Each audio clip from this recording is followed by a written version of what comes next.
ప్రార్థన చేయలేదు. ప్రార్థన చేయమంటే ప్రార్థన వెనకేసేసాడు.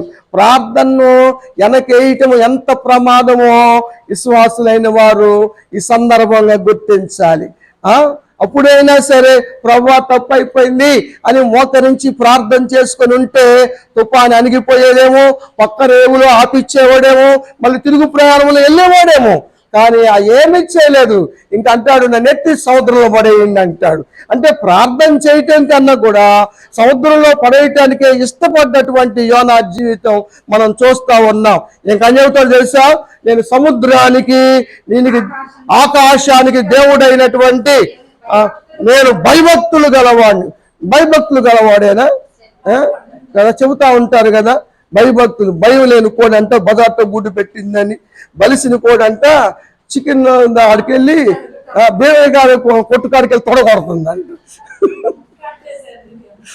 రామకృష్ణ కొట్టుకెళ్ళి తొడగొడితే ఊరుకుంటాడా?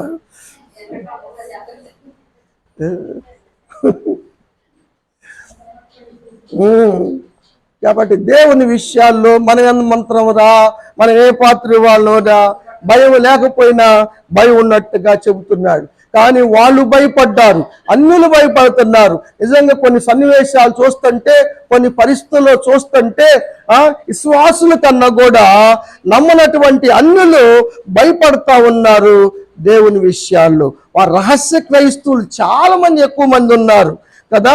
రోజు వచ్చే వారి కన్నా కూడా వాళ్ళు చాలా విశ్వాసంగా ఉన్నారు. ఆ విషయాన్ని మీరు గమనించాలి. వాళ్ళు వేయటానికి కూడా ఇష్టపడలా. సీట్లు వేస్తే దేవుడు పట్టించాడు. దేవుడిని కాదని ఆడికి వెళ్తాం.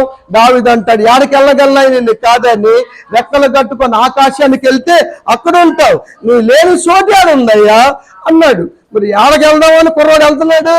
యోనా గారు, దేవుణ్ణి కాదని ఎక్కడికి వెళ్ళగలవు? ఎంత దూరం వెళ్ళగలవు?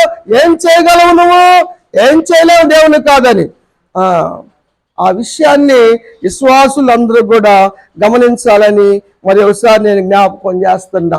ఇక ఆఖరికి తప్పని పరిస్థితుల్లో ఎత్తి సముద్రంలో వేసేసారు. అప్పుడు తుఫాను ఆగిపోయింది. వాళ్ళు ఆశ్చర్యపడ్డారు, వాళ్ళు మిగులు భయపడ్డారు. తుఫాను నెమ్మదించింది.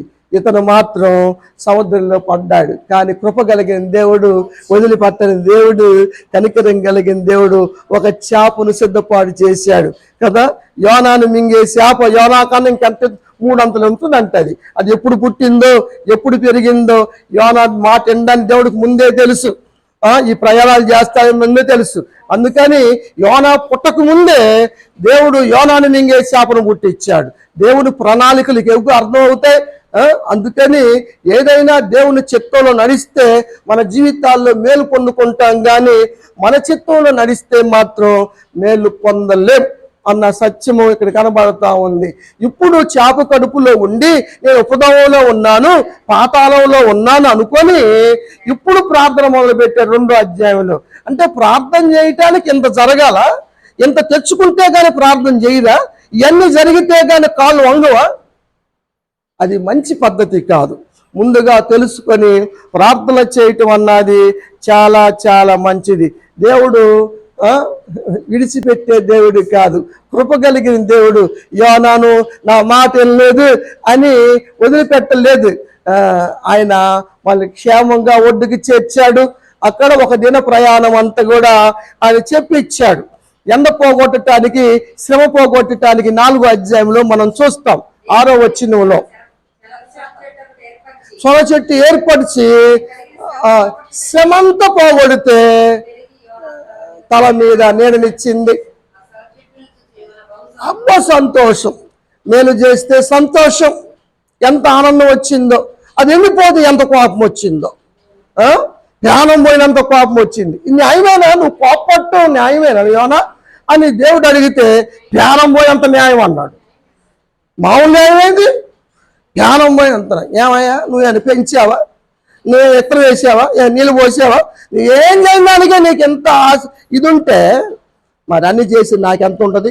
నా ప్రజల మీద నాకు విచారం ఉండొద్దా? నాకు ఉండదా? 1,20,000 మంది పాపాలు కుడి ఎడమ తెలియనటువంటి జనాంగం. వాళ్ళు ఎప్పుడు నశిస్తారా అని ఎదురు చూస్తూ ఉన్నాడు కదా. మనం ఒక నశింపు కోసం ఎప్పుడూ ఎదురు చూడకూడదు. చేతనైతే మేలు చేయాలి కానీ ఇటు తొరగకూడదు. దేవుడు ఎంత పాఠం నేర్పినా యోనా తెలుసుకోలేకపోయాడు.